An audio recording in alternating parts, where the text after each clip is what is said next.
Hello, everyone. Good evening, and welcome to the sixth FBL Talks webinar from the Football Blacklist, supported by the Premier League. My name is Rodney Hines. I am co-founder of the Football Blacklist and sports editor of the Voice newspaper. I'm at the Voice HQ as we prepare for another insightful session. My fellow co-founder, Leo Mann, is no doubt getting himself and busying himself in preparation for the next edition of the Football Blacklist, which is out in the Voice next week. So there's a quick plug, and she'll give you some socials as well, so you can keep abreast of what's happening. And when we started the Football Blacklist many moons ago, it was a case of what did we want to do, myself and Leon. Well, we wanted to celebrate Black excellence, and I think we've done that, and we're trying to ensure as well, along with countless others, that the football industry, the sports industry generally, becomes more and more diverse. We've worked in partnership with the Premier League since 2016, and it's been a fantastic alliance and going from strength to strength. And it's enabled us to put together sessions like today, where hopefully people can take their notes, ask their questions. And it's very much about being part of the conversation if we want to change something. So, as always, you can follow the Football Blacklist across social media, on Twitter, Instagram, and LinkedIn, and interact with us using the hashtag FBLTalks. Please do get involved with the conversation. These sessions go a long way in our efforts to diversify the industry, and, as I said, celebrate Black excellence. Now, we have three fantastic panelists today. I knew a little bit about them before they were announced as being part of this session. But like a good journalist, doing my research, I found out a lot more, and it's been absolutely fascinating. As I said earlier, it is a case of providing some questions if that's what you wish to do. You can see all the details hopefully running across the bottom of the screen. The subject matter today is disability within football in particular, and sport in general. So who do we have? We have Martin Sinclair, England and Great Britain cerebral palsy football player, Saints Ability Development Officer. Good evening to you, Martin. How you doing? Not too bad, Roger. Yeah, not too bad, friend. Next up is Jordan Jarrett-Bryan, sports broadcaster, Channel 4, Talk Sport, the everywhere man, I call him. JJB, how you doing, my friend? Yes, Father, Wagwan. You good? Yeah, good. Beautiful. Good. And last but by no means least, we have Vanessa Wallace, British Paralympic athlete. Good evening, Vanessa. How you doing? I'm good, Han. How are Skin you? and teeth already. I love it. Beaming. Absolutely fantastic.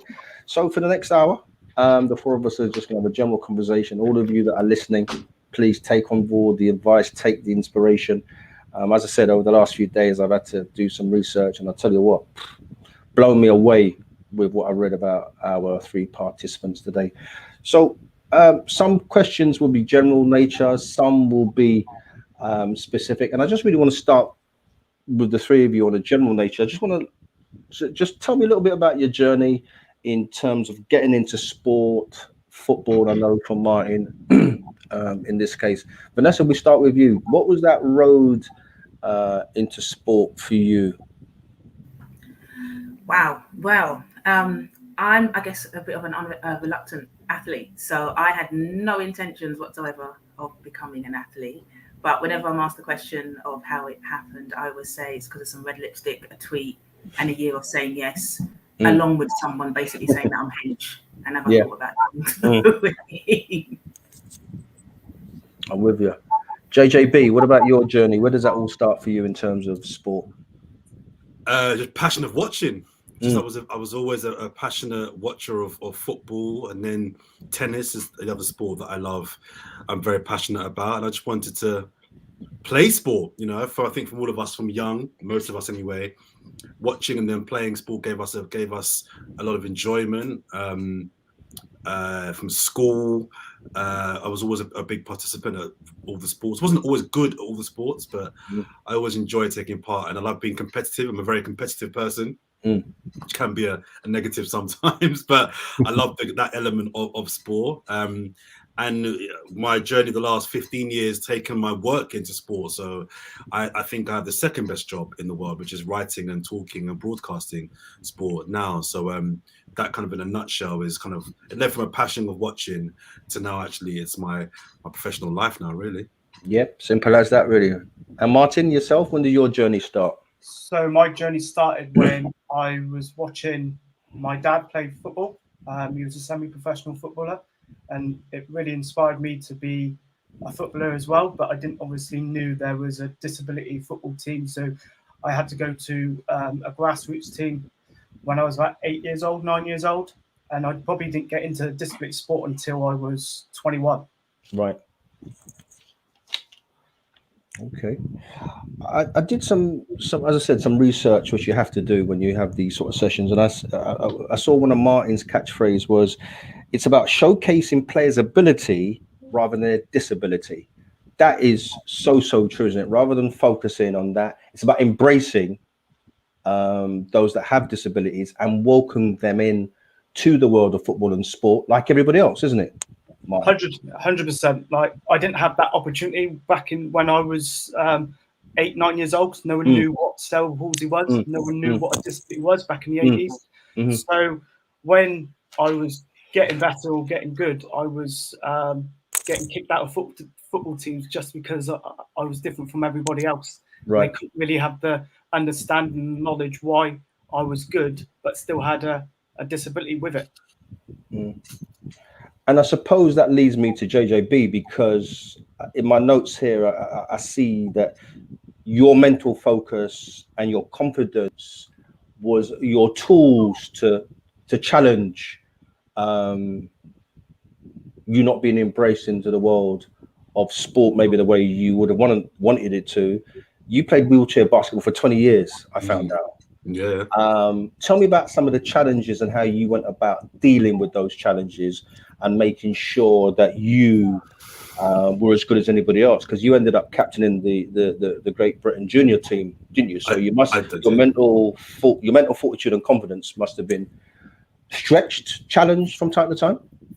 You know what it was, but the age I'm at now, I realize and look back that I'm a bit, I suppose, fortunate might be the word, because my disability isn't obvious. So I'm a below the knee amputee, but I was, if you like, fortunate enough that my amputation happened when I was 18 months old. So I never had to relearn how to walk. I had it from pretty much birth. So my walk isn't obvious. I don't have a limp. I don't have a stick. I don't have anything that makes it clear to people that I have disabilities. When I tell people that I'm disabled, people always, oh, okay, I didn't know that. Or they got to watch these sessions or things I've done previously to find out that, oh, yeah, you got one leg. So in a way, I didn't have the challenges that I reckon a lot of my friends who also are amputees may have had, because they may have a bigger limp, or they may have to have been at school and it was an overt disability, or they were in a wheelchair. So the challenges that they would have faced would have been a lot worse than what I faced. And you mentioned confidence then. I'm very fortunate and lucky that I've always been a very confident person. And when I want to do something, I'm going to go and do it. And I've always been of the mindset that no one's going to stop me from doing what I want to do. If I believe what I want to do, whether I have one leg, no arms, partially sighted, deaf, in a wheelchair, whatever it is, I'm gonna achieve. Yeah. So being a wheelchair basketball player, the application of my confidence was just turned from Jordan the person to Jordan the athlete. And I just took that onto the court. But it's different there because we're all disabled on the basketball court. You know what I mean? If anything, I'm the least disabled. The challenge for me weren't as strong as some of my peers and friends had. But even if they were, the confidence I had would have got me through that. Just to go back to what you said, when you say your disability isn't as obvious as some other people, when you did then share with people that weren't in the know, for the want of a better term, did anybody change towards you? Did attitudes change towards you? And if they did, how did you handle that? You know what? The only person that changed towards me, and this is a slight tangent here, was a girl I was dating when I was 14 years old. She was the only person when finding out that I won. Like, I was vexed as well because I liked that girl. And she told me, honestly, I was vexed. I was like, "Wow, is that how it is?" But she was the only person that I've seen, in a very obvious way, change how she is around me. She dumped me. I was well upset about that. She's the only person that changed being around me. Nobody else, after finding out, has been like, oh, if anything, people are more complimentary because they're like, oh, you can do all these things and you've only got one leg. So if anything, it's kind of gone the positive way if I'm being really honest. But no, in my experience, I can't think of any examples of where people finding out I'm disabled. And I feel a bit funny about even calling myself disabled because I feel like a little bit of an imposter. And I know that's stupid, but I always feel a bit uncomfortable because I have disabled friends and there's limitations to what Martin pointed earlier on about focusing on what people can do rather than what they can't do. But the reality is that if you are blind, you can't see. So there are things that you can't do. Whereas with me, there's very few things I can't do. So I've never had anybody change the way they are towards me or with me when finding out I have one leg. No. Let's pop up to Vanessa. Vanessa, I read somewhere that you took up parathletics to strengthen your arms. Is that correct, or something of that nature? Is that true? Talk a little bit about your story and maybe some of the challenges that you face. Okay, so I actually, as I said, I didn't get into sport. I originally got into physical activity. So I joined a wheelchair racing group not to do sport. I thought I was the wrong age, the wrong shape, the wrong kind of everything. I didn't have a sporting background. So I went along to learn to push my own wheelchair better. And didn't actually get into doing athletics until 2.5, maybe 3 years later. So quickie is 2012, joined the group, started going to a gym, started learning how to, be a bit more active and a bit more functional. And that's where the Year of Yes started. So it's a little bit later in the year because someone actually said to me, would I like to coach? So that's what kept me in sport rather than being an athlete. And then it was going along to something we have called classification, where you're assessed and they kind of see what group it is that you're going to compete in. And it allows me to compete against people who have different conditions, but we're similarly impaired. And it was at this event that a coach, a gentleman up in Barnet, who I do still see now and again, who came up and said, Ness, if you thought about being a thrower, you're built for it. And that's kind of where the story began. Had a couple of sessions with my coach, and then she tweeted me about 2 years later and basically says, when you're going to get back over here and do this? And that's where it started. But at the time, I didn't even know that I needed to compete. Like, I was clueless, totally clueless. And then the story began in 2015, and here we are today. And of course, you took part in the Tokyo Games recently as well. Just describe that experience for those watching and how that was for you. Wow, it was, to be honest, it was unbelievable. The fact that we still had a Paralympic Games in the middle of a pandemic was honestly unbelievable. And I do think that they did a really, really good job. It was interesting, it was challenging. You've got the differences of being in a different country, you've got COVID restrictions, but to me it was done really, really well. A personal experience, I actually found it quite affirming.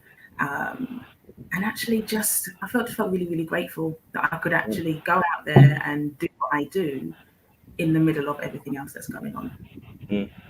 Okay. Let me just pop to Martin very, very quickly. In terms of the obvious success that I know you've had, Paralympic World Cup 2010, the bronze medal there, silver 2 years later at the same event. Did that strengthen your belief that you were in the right place, doing the right things? And do you understand that, those sort of successes make you a role model for people? Yeah, I believe when it happened, when I was doing all this stuff, my strength didn't come from what I can do. It's overcoming the things that I didn't think was possible. So when I dislocated my hip going down a slide and in and out of hospital for nearly 8 years, and it gave me a strength that if I can go back into football, it showcases that anything is possible, gives people belief that there's no such word as can't. So when I was going over the hurdles and going through the bumps and stuff like that, it just showcases that anyone can do anything if they put their mind to it. And I know that Ian Holloway was an ally for you as well, wasn't he? He was someone that helped you along the way. Was it quite encouraging?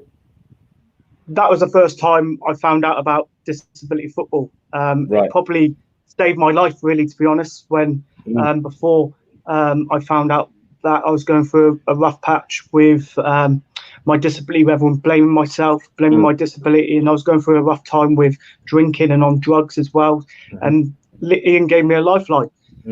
Obviously, he understands it because he's got 2 deaf daughters as well. So we had a instant connection. He offered me a place down Plymouth to do some coaching down there, and it wasn't me getting into England straight away. It was me building my foundations and giving me the confidence and self-belief that I need to go ahead and again then take those steps. And obviously an important conversation and working relationship with Ian, because you've gone on to get over 50 caps for England.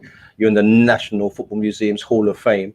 A fantastic career and a great example to everybody else. Let me just go on to JJB for a second. Martin talks there, Jordan, about his working relationship with Ian Holloway. How important are allies or supporters to you and your career?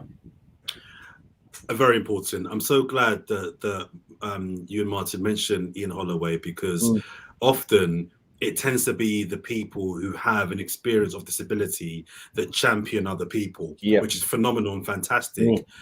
What I think we need to get to a place is where people that have no experience of disability, so they don't have a disabled child or parent or partner, but still understand that it's important that those people are listened to, are respected and engaged as well. This is football and sport, if we bring Vanessa in as well. Everybody has opportunity and deserves a chance to take part in sport. And let me be very clear, not everybody wants to be a Paralympian or a Premier League player or play at Wimbledon. Some people just want to be a part of sport without being the sportsman or woman. So, and it's a big, we all know this is a massive industry. There's room for everybody. So I think allies are very, very important in helping, in first of all, understanding the fact that so many disabled people do feel excluded from sports, yet they have a passion to in some way be involved in sport. And I think the more people we can get who don't have a personal connection with disability, actually bringing people in, talking about it, welcoming people, I think the better it will be for everybody. I think we need people like Ian Holloway who have an experience of it, but I think we also need people who have no experience of it as well, being allies as well. And to be fair, that is happening more and more. But I hear too often the Ian Holloways, where there's somebody that has an experience of disability actually reaching out and helping others. They're more appreciative of the scenario then, aren't they? Totally. But we need the people that don't have an experience of it as well to understand that this sport thing is for everybody. Staying with you, JJB, we often use the word brave and confident in the world of sport and in life. You spent 2 years understanding in the Italian league. 4 seasons, I was there for 4 seasons, years. Some may consider that brave. Some might have seen that bold, but knowing your character, that's just a thing for you. What was that experience like, being abroad away from home? What was that like for you? So it's a good question, because a lot of people do apply that word brave to people, friends of mine are like, oh, you're really brave to go to a country where you don't know anybody. You hear it in football when players go abroad to Germany or to Italy. He's really brave. And my mindset is it brave? I thought you were going to say that. Is it brave? I just knew you was going to say that. I'm just trying to think, you know what I mean? I've got an opportunity. You know what I mean? Let me just go try it and come back. If it doesn't work out, I'll come back. So my mindset was, there's an opportunity. I get to live in another country, another culture, eat different food, see how different people live, better weather, and also experience how another culture, how they take to sports. Do you know what I mean? Because we all, in different countries, basketball is received and given in a different way. So I was like, let's just try something. And if it worst case, my attitude from the get-go was, so I didn't know anybody there. I went cold. So my thing was, worst case, if it doesn't work out, I just come back home. Yeah, but clearly, of the world. 4 seasons there suggested that it did work out. I loved it. It was What great. were the things that you think that you learned about yourself or the sport? Another good question. So in the 3rd season, I had a very difficult time. I was playing really poorly. Yes. I was one of their star players, one of their kind of foreign imports. They were paying me a lot of money, and I was having a stinker. I was having an absolute stinker. I'm not talking 1 or 2 games. Yeah. I was having a Western Supermare. It was so bad for a very long time. And one of the things I had to learn was, and it was probably the first time I actually got a watch that I've had since that year, because it was a treat to myself. What I did was, I just thought, okay, stop for a second. You know how to take a layup. You know how to pivot, how to pick and roll, these things, Jordan. Just calm down and practice. And for the second half of the season, I got back to my game, but it took me a long time to really work out what was going wrong and how to address it. Obviously, I'm abroad. I was really struggling, and I bought myself a really expensive watch at the end of that season. And that watch was a present from me to say, you've earned this. It was a nice little guest watch I've got somewhere. This is a present because you were struggling, but you came through it. I learned another language. I learned how to cook a different type of food.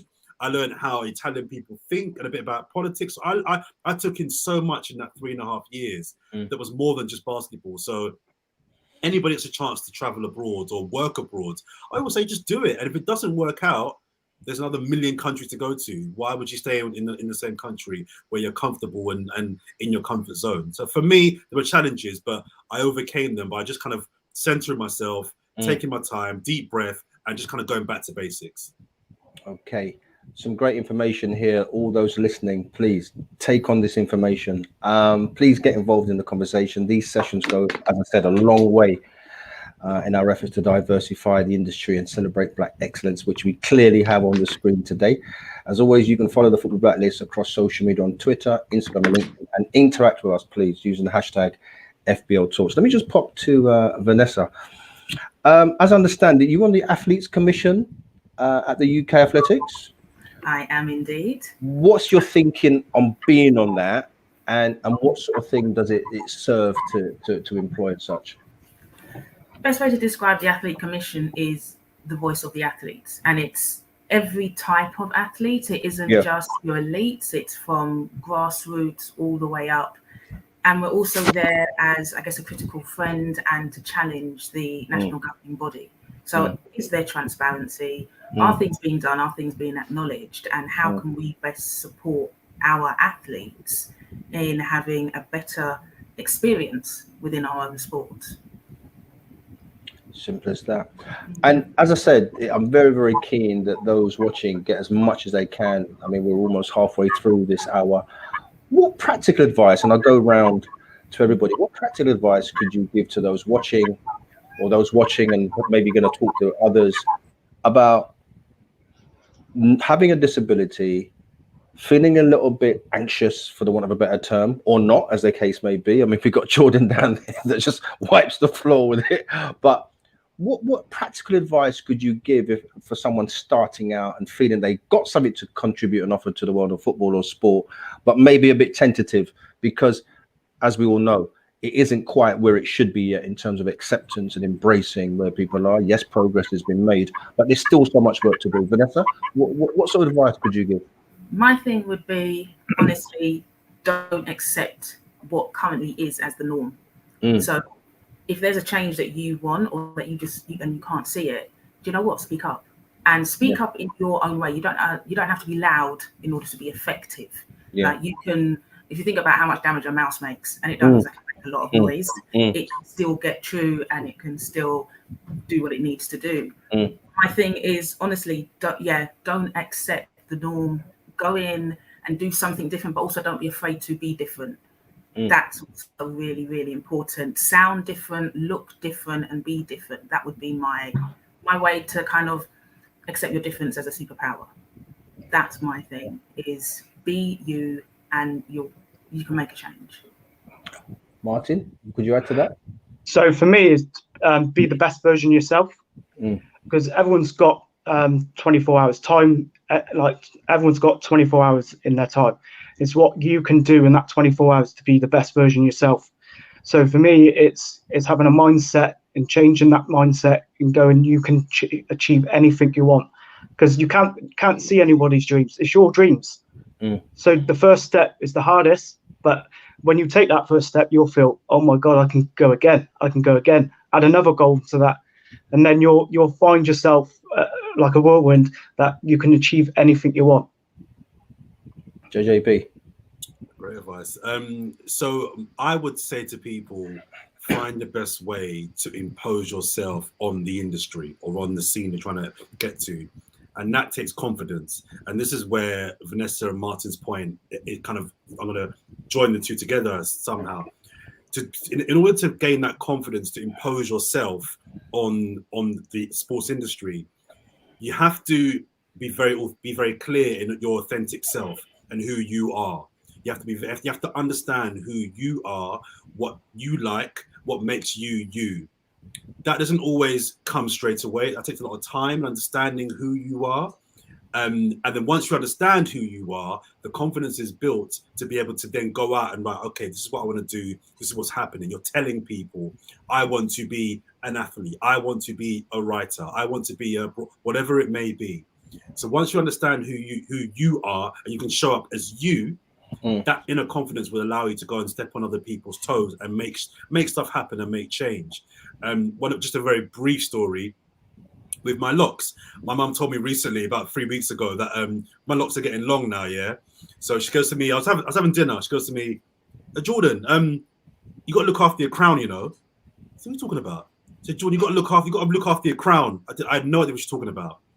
Because basically, because your locks are getting long and you had them in a ponytail, because our Afro hair is very thick and heavy, what's going to happen is it's going to pull the scalp. It's going to pull the hairline, and it's going to affect your crown. So what I do now is I wear my hair a lot up now because I'm scared of being that Rasta man that's got like 4 dreads that start in the middle of his head. I don't want to be big, bold patch and dread. I don't want to be that guy. And the reason why I mention that is because when I walk around town with my locks up now, I get lots of looks, but I don't care. I don't care if it looks a bit goofy. It looks a bit. I don't business because that's me. I'm happy and I'm comfortable in who I am. I can walk into any room. I had 4 meetings today, and I don't. This is me, so I can turn up as me. But that comes from confidence. Now, not everyone's got confidence, but you have to build that up. The confidence comes from knowing who you are. Once you know who you are, and you can turn up into any room as your authentic self. You don't. It doesn't matter what you wear or how you look, and that's how you impose yourself to then make change. I mean, you've all talked about being your authentic selves, etc., and I agree with that because I've taken that path myself over the years.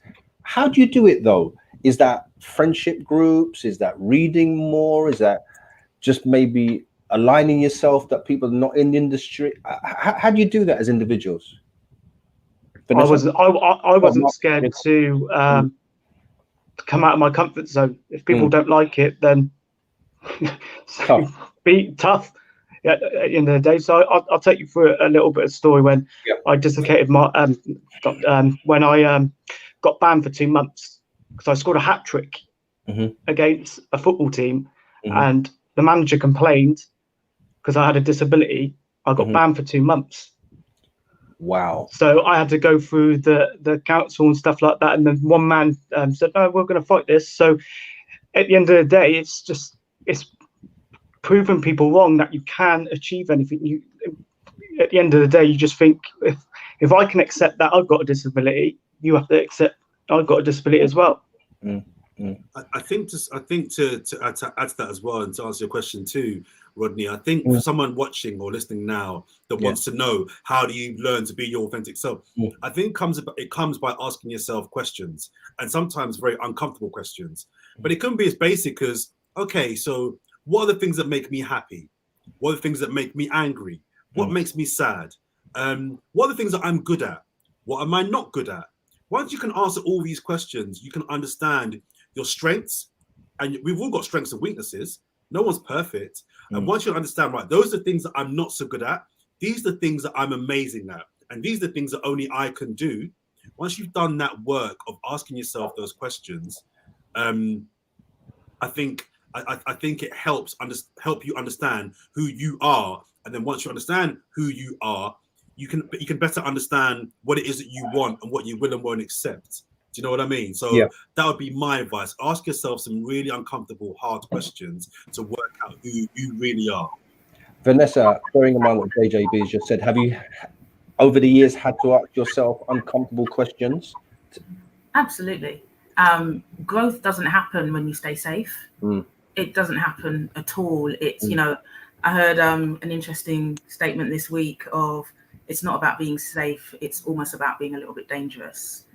And so again, it's that whole, I may not know how to do something, or I may know, like you just said, about I may know how to do great things. But sometimes it's also about finding other people, and you may never speak to them. You may never know them, but what can you pick up? What can you kind of learn and add to your own pot of fabulousness that maybe you don't even know exists? That can help. Over the years, going from complete novice to now a double Paralympian, that's taken a journey that I never expected. So I didn't have anything to mirror. I didn't have anything to replicate, and it was figuring it out as you go along. And that's uncomfortable because you don't know what's coming. Sport is like that. My coach said recently, you know, sport can slap you in the face, and it can. But are you brave enough to be willing to potentially get slapped? Are you brave enough to potentially fall on your face? Or are you potentially brave enough to absolutely thrive? Those are the kind of questions you need to ask yourself as well, because again, being safe, again, it isn't about you're going to go and totally wipe out the world. But you know what? I'm with you, JJB, and just say, try a team. That's the big thing, is try an absolute team, because you have no idea what sexiness is waiting for you on the other side of that. Absolutely. Go for it. And can I just, sorry, Rodney, very briefly, just add to that as well and say, you started off by talking about the fact that there's a lot of black excellence on this all, and in football and in sport. 100% agree. But because this is about disability in sport, being out, I was also in Japan, in Tokyo as well. I saw a lot of disability excellence or disabled excellence as well. And I think that what I'm loving is, what I think people need to do, because it's going to be helpful to people watching this who are disabled, it's to embrace all of the things that people say are hindrances or weaknesses and turn them into strengths. So, you know, if you are in a wheelchair, make the reason you're in a wheelchair actually the reason why you're gonna succeed, as opposed to fail. I'll be very honest. I got the gig at Channel 4 all those years ago to be part of the 2012 coverage team, Paralympic coverage team, because Channel 4 had a specific remit. The way we're looking for presenters, journalists, and broadcasters with disability. So their big thing was, I think 75-8% of everyone on screen was disabled, whether you're in a wheelchair, had one arm, one leg, whatever it may be, all had disabilities. So I got a bring in that sense. If that wasn't the remit, I wouldn't have got that gig. But I'm embracing my disability that worked in my favor. So I would say to people with disability, find your strengths, find the thing that people have doubts about, and turn that into a strength as well. Because I've turned my disability and made it work in my favor. And just adding on to that one, is the hardest person to beat. The hardest person to beat is the person that never gives up. So if you keep trying, you will end up successful. We're getting some great information here from our Black Excellence on the line. We are whistling by. We've had 35 minutes so far. We've got some great questions from those watching as well. So we've got about 10 more minutes where we can just do our thing for the moment. Obviously, you guys are doing what you need to do on the various fields of play, in the studio, in terms of JJB, right? If you could direct the governing bodies of football or UK athletics or British athletics, in Vanessa's case, and in terms of embracing and working and projecting those with disabilities, what would you want those governing bodies to do to make the pathway easier or more accessible for those that want to get involved with sport? Vanessa, what would you want to say to the governing body? Keep it clear. Part of my thing is we need to, and I don't know if this is the right terminology, but we need to normalize disability. Yes. So get more of it into coach education. Yes. Make it so that it's not an option for if you want to work with para athletes. The information, the experience, the know-how is instilled in you from when you start doing your coaching qualification. That to me is important because it's an integral part of our foundation. And without that, you're kind of fighting, you're constantly fighting a bit of a battle because it's the typical and then it's us.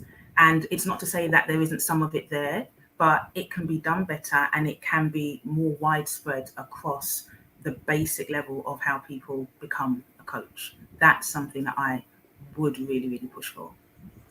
Martin, sorry, no, go on, Martin. Sorry. Martin, same question to you. For me, to the governing. So for me, the FA level 1s and level 2s, obviously you're hitting grassroots coaches every single day who are on the pitch every single day, who sees the kids. I don't know why they don't. I don't know. There's a strategy. There's a strategy just come out for the Football Your Way for the disability program for 3 years.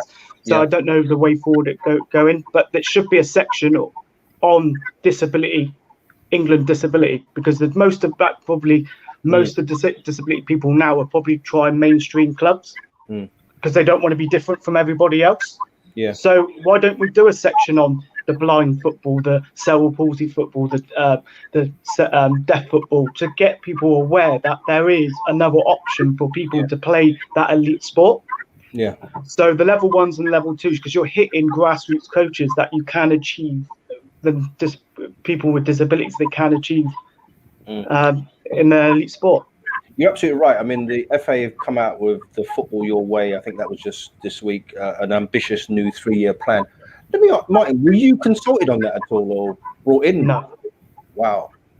The knowledge is in the room and they failed to... I've done a level 2 last year with Southampton, and nothing was with disability football and disability sport or anything. There was no section on it at all. But there needs to be a driving force because you're hitting grassroots coaches. You see kids do, and schools as well, PE teachers, schools, everything. If you go to a person now at PE, like when I was in PE, you would, if they had someone who's disability, where would you signpost someone who's really interested in football? I bet most of them don't know. Yeah, absolutely. And I know JJB's got a few governing bodies. What would you want to say to them? It's kind of similar to what Martin just touched on there at the end there. I would get them working a lot closer with schools. So I'm fortunate enough to kind of go into a lot of schools and do a lot of talks with young people about disability and disability sport. And one of the things that I always ask all the kids in the assembly hall is, who in this room has someone they know with a disability? And 9 out of 10 kids put their hands up, because we all know someone that's in a wheelchair or has cerebral palsy or is partially we all know someone.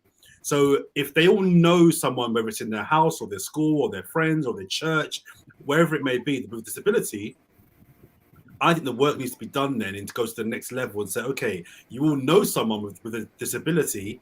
How can we treat people with disabilities as equals? Because my thing is, I invest a lot more in the young people than the olders. I don't want to write off the olders and say, like, if you're a certain age, you can't.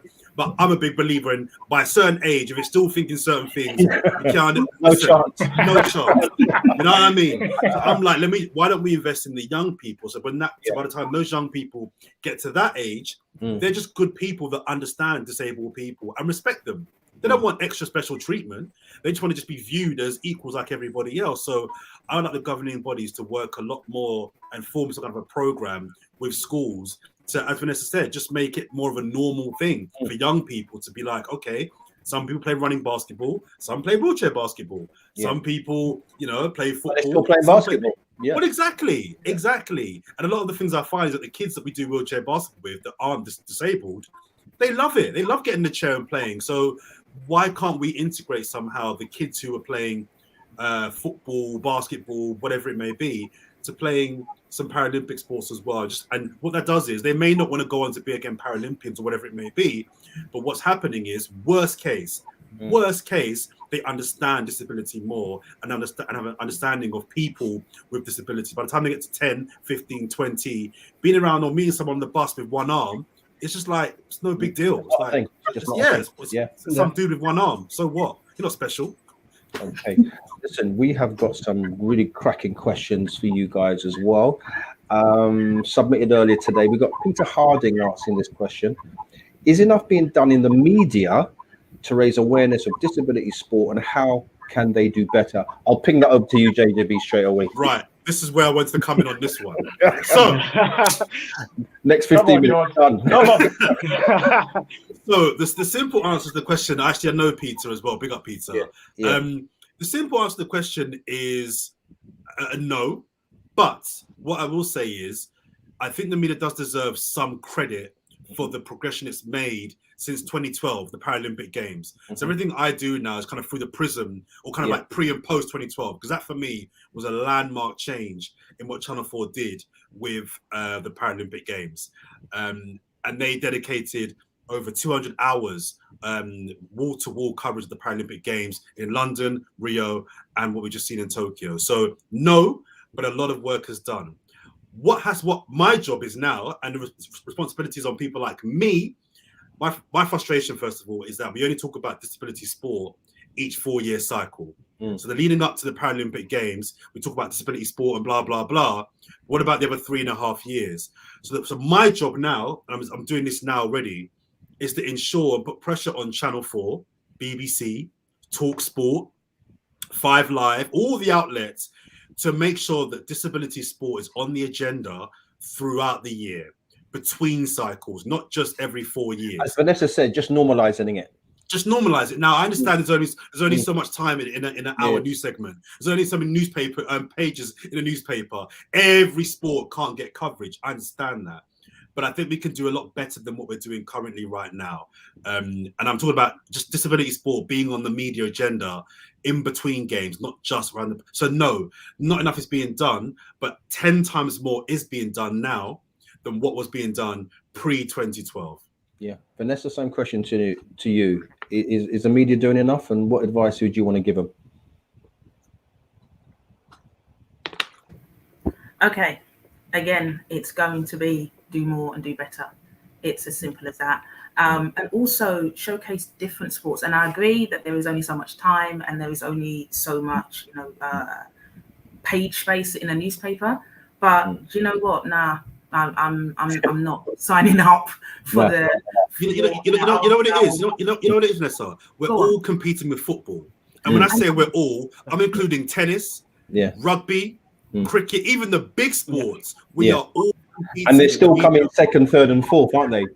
They're just as angry as we are. So sorry to cut you there, but I think we're all.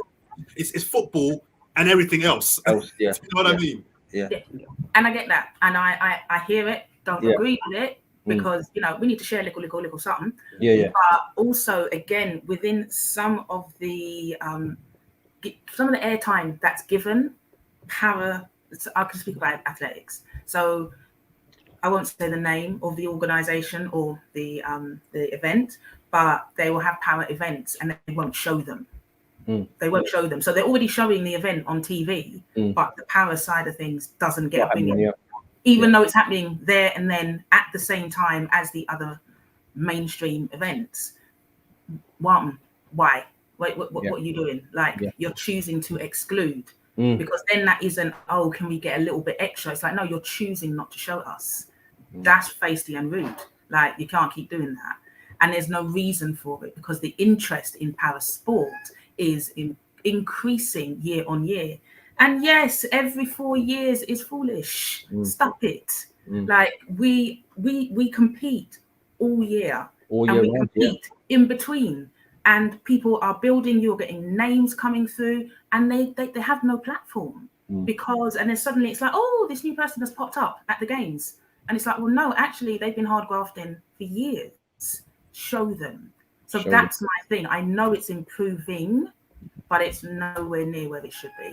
Well, next year, Vanessa, is the Commonwealth Games, and there's some para sports there as well. So we're going to find out if they give due prominence and attention. Do you know what I mean? So we're going to find out next year.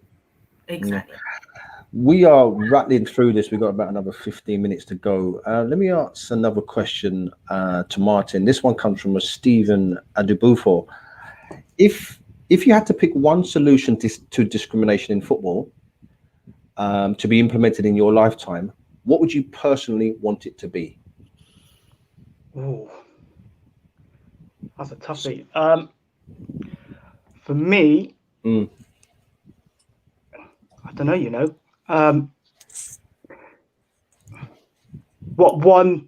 Just one thing to aid discrimination potentially. Breaking the barriers down. Yeah, absolutely. Yeah. I think it's employment. So with me, I don't see there's enough role models for people to go, I can do that. I can do that with, like, say, for example, Jordan in media and stuff like that. How many people who's disabled in media really, who's young, who wants to be a media, but doesn't really know who hasn't got really an identity, really. You get what I mean? So, for example, when I was younger, my old man was my role model, but there wasn't no mixed race disabled people to look up to. So I had to learn the hard way. So for me, there's not enough role models around to inspire the next generation. If so, just shout about it, talk about it. That's what we need more of, is just get that stigma away from. You can ask questions, difficult questions. Is, with around disabilities, you can do this, you can do that, and then you'll see the progression from people going into work, into sports or whatever. Name and shame is my answer. Absolutely. And that your answer there, Martin, links in very, very nicely to a question from Sharon Bradshaw KB. I'll point this one over to Vanessa to start with. How can young black children with disabilities be inspired to enter and excel in the world of sport? It goes back to what I just said about show us, actually show that there are people who live with impairments that actually are excelling and thriving, and that they are, whether it's as an athlete, whether it's within presenting, whether it's as an official, whether it's as a volunteer. It's like, as you said, there's a place for everybody, but we need to be seen. But we also, it's not just being seen within the media, it's like within our own community. Push us, show when you see us, and actually maybe have a bigger belief in what people are capable of, because sport can be life-changing. Without doubt. Life-changing. And we have a place in there. We need to just push more of it. Absolutely. Question here for JJB. It's from Michael Kojo Ose. What can we do as podcasters to be recognized and potentially given an opportunity in the media world, be it radio or anywhere else? So I have an answer for that one. Can I just very briefly answer the question before as well? Yeah. I actually think there's responsibility, and this is a wider discussion, but responsibility on the black community in certain families, I'm just going to say it, in recognizing disability full stop. I still think there's a problem in some black households that haven't got to grips with the fact that they have a disabled son or daughter. And that prevents that person then from going into a wheelchair basketball club or an athletic, whatever it may be. So whilst I think a lot more needs to be done from the governing bodies in sport to attracting the talent that's in this country disabled, I think we have to look at ourselves as well as a community and actually be like, hang on a minute, are we doing all we can do do we accept, I'm trying to be blunt, do we accept that my son is disabled? Do you know what I mean? I think once we do, that's also holding us back, because there's a little bit of shame. It's a bigger conversation for sure, but there's a little bit of shame still. It's an important conversation. And before you answer the question about the podcaster thing, for example, you played out in Italy. Obviously, you had a discussion with your mum, I would imagine. Yes, yeah. Obviously, you were an older person, so you could make maybe some decisions for yourself. What was that discussion like, and where did it go? In terms of should I go or not? Yeah, absolutely. No, my mum knew my thing. She was like, yeah, man, go on, just be safe. And you know what I mean? Just go on in there. She was cool. My mum was like, yeah. She didn't have any, obviously as a mother, there was the element of concern. It's a foreign country. You don't know anybody over there. But she trusted me. But you were going anyway. I was going anyway. So even if she said, no, I'm still going. You know what I mean? It's a nice contract. So I was gone. You know what I mean? So there wasn't an issue there, so to speak. That was a quick conversation. She trusted me. To Michael's question, I mean, I know Michael as well, and actually, it's interesting because he's probably doing the thing that answers his own question. I think what we can do is stop waiting. Stop waiting to be brought in to Vanessa radio. alluded to that earlier as well, didn't she? Yeah, man, do your thing, man. Michael's got his own football podcast, and I think I'm still waiting for the first podcast. Maybe there could be what, maybe Vanessa and Martin know one. I'm waiting for the first podcast that focuses on solely disability sport. There's football podcasts, whole heap of cricket podcasts, rugby. Where is the Paralympic, or don't forget Paralympic? Just disabled sports podcast. Where is that podcast? I challenge people, set up that podcast. My big thing is stop waiting on BBC or Channel 4 or Talk Sport or Sky. They're doing their thing. Do your thing. So my advice is what we can do is do what you're doing. Set up your own podcast. Find two people and chat about the things that you know are important to you. And with podcasts, what I find is the nicher they are, often the better. Because you think that only me and my brethren next door care about, gold-plated Nike trainers. These times, there's a whole community of people out there that also are passionate about what you're passionate about. So I would just say be proactive and don't wait. That'd be my advice. Vanessa, I saw you nodding your head there. If that podcast was to come along and they invited you to be on it, would you be a willing participant? I'm thinking about starting it myself. Let's have a conversation because I can talk, but also there are so many interesting stories, peoples, and experiences that no one knows about unless you literally live next door to them. Yeah. So come. All right, we've said it. I'll do it. You've heard it here on FBL Talks. Vanessa Wallace is up and ready for that podcast invite. Martin, you Let's lot go. Oh, we've broken an exclusive here today. I think we got a couple of questions via YouTube and stuff. I think we got a question from is it from Tanya? I'm just waiting for it to go. Oh yeah, beyond the hashtag podcast. Who were each of your sporting inspiration or heroes? Good one. We'll go to Martin first on that. Sporting inspiration or hero? So footballing wise was my old man. Yes. And Andy Cole as well. I used to love Andy Cole. Yep. When he was playing for United, Newcastle and United. Everyone, I think he was underrated as well because when he was in England, people say he needs 5 chances to score a goal and stuff. But he was a legend, man. Yeah. Vanessa, inspiration, hero? Oh, mine would be Kadina Cox. Mate. Phenomenal, beyond phenomenal person, and just amazing at what she does. And I just love watching her as she just continues to excel and literally kick down doors. I'm like, yeah, wicked and bad. Love it. Yes. So Andy Cole and Kadina Cox. JJB? If I'm allowed 2 quick ones, you're allowed anything on here, mate. No problem. My footballing hero was Ian Wright. And I spoke about this actually earlier in the week. Actually, it's funny because he was my footballing hero. He's the reason I supported Arsenal. And the reason why was because when he come on the scene, he reminded me of my uncles, my dad, because he looked like the people that were in my house, in my family. I was chatting to Joe Bakanoff the other day on Talk Sport and Darren Lewis about this very subject and the gold tooth. So both my mum and dad have gold teeth, and people that maybe aren't black won't understand the significance of gold teeth. People think the gold teeth is a sign of poverty and crust. A big thing in our community, Listen, and the fact that this man had a gold teeth in the Premier League was doing the Bogle dance. That was like, no. This is my guy. This is the guy for me. And that was a massive cultural thing for me because I've seen someone that looked like my uncles and looked like my dad and the men that were in my life. So he was a good footballer as well. On top of it, I just briefly, Adi Adepitan, who's been a friend of mine for 25 years. I played with him, against him for many years. But Adi Adepitan, the wheelchair basketball player, was someone that again he had locks. He had locks before I did. Do you know what I mean? I've had locks a long time. And just seeing someone on mainstream TV with dreadlocks and coming from East London. I'm from South, but from East London was like, yo, no, that's the guy I respect. So they're my 2. Absolute legend. Yeah, absolutely. Just trying to find out if we've got any more questions that have come in.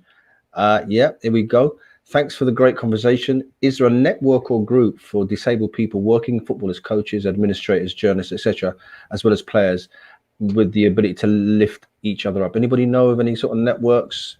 No, if there isn't. Can we get one started? No. We can do. 100%. no is the answer at the moment, but I think, and this is, we've always talked about in the recent past, and let's have the conversation. Yeah, let's keep having the conversations. Do you know what I mean? It's the only way we're going to learn. Listen, you can follow the Blacklist across the social media on Twitter, Instagram, and LinkedIn, and interact with us using hashtag FBLTalks. Now, I'm going to tell you, In the Voice next week is the latest edition of the Football Blacklist. Now, I know people get excited about that list because they want to be on it. They want to see who's on it. And as I said, the list celebrates Black excellence, and in that bid to make our sporting industries much, much more diverse. So watch out for that in The Voice next week. I've seen it. Truly exciting. Trust me. And that's the thing, I've been in this game for a little while, and while progress is slow, it is steady. The contribution that is being made hand over fist is absolutely phenomenal. Rodney, that's a really good point. Just sorry to cut you again. Yeah.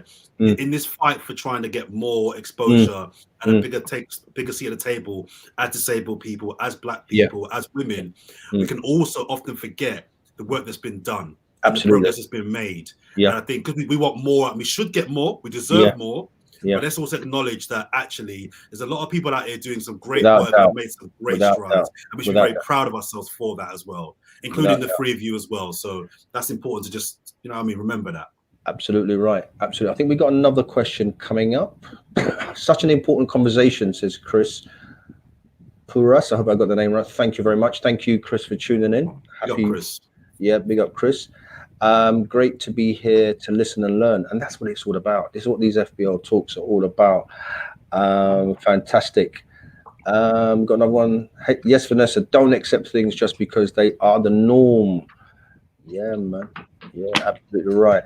So as I said, we're coming into the home straight. Peter Harding's bounced back. Yes, JJB, 100% agree. Yeah, man. We're getting some really good vibes. Thank you for your answer, Martin. Role models are how we can inspire our future generations. And that's really the thing, isn't it?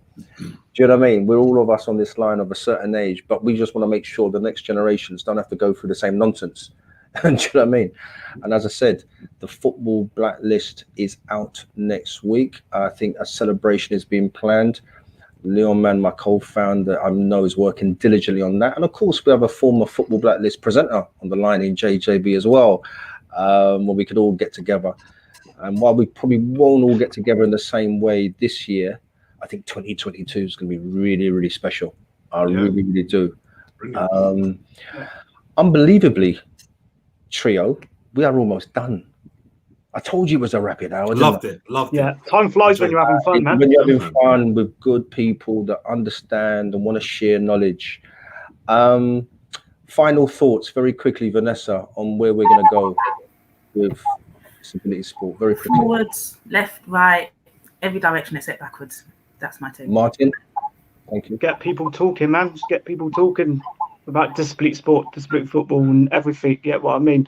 Then you're just inspiring the next generation that they can achieve something. Absolutely right. If we don't have the conversations, we won't find the answers. And JJB, final word to you. Just the time is now. The time is now. The stage is there to be heard and to make change. So don't miss this opportunity to really make a difference, no matter how small it is.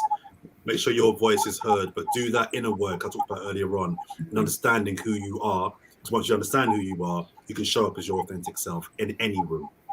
I'm going to say massive thanks to Martin Sinclair, Jordan, Jarrett-Bryan, and Vanessa Wallace. It has been a sensational hour. I'm going to ask Leon if we can do this again. Yeah, man. I'm going to ask him if we can do it again. As I said, the Football Blacklist is out in The Voice next week. Please make sure you get your copy of The Voice. Go on your social media. And as I said, you can find the Blacklist across Twitter, Instagram, and LinkedIn, and interact with us, please, in the future with FBL Talks. It's been a real pleasure. My name is Rodney Hines. Listen, I've been inspired. That's all I can say. Look forward to seeing you three again at some stage. No doubt we will. And I look forward to potentially seeing or hearing Martin on TalkSport on Saturday. Yeah, man. 5 p.m. till 7, TalkSport 2. Martin's going to join me. Let's do it. Listen, take care, everyone. Speak to you soon. Thank you. Cheers.